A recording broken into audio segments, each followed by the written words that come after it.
My untold story is the story of Vale, Valeria Gomez-Meyer, who is a group leader in Hashomer Hatzair, whose great-grandfather was also in Hashomer Hatzair in Germany in the 1930s. Hashomer Hatzair is a Jewish youth movement. The organization works with children and youth, so from around the age of 8. So her entire family is involved in this project. They moved to Germany 4 years ago from Chile.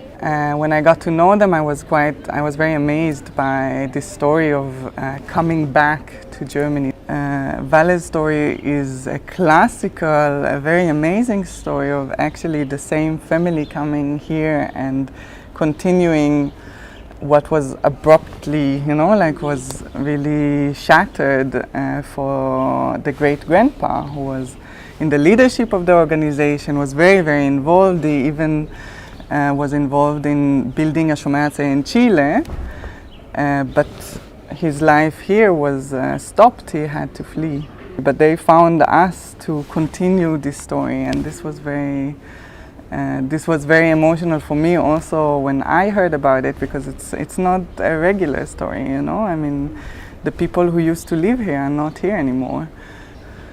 Something that we say a lot in the organization and is really leading me in how I am involved in it is to say that we as Jews are allowed and should be living wherever we want and be politically active wherever we want.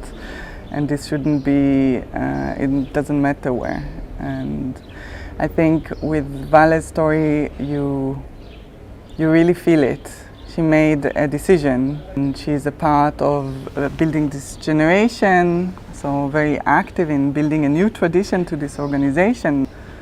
I had to think of questions for Vale, and I thought about how do we have this talk about her past. She never met this great-grandpa, no? Like she's very young, she's 21, and she never had a chance to meet this great-grandpa whose story she's continuing.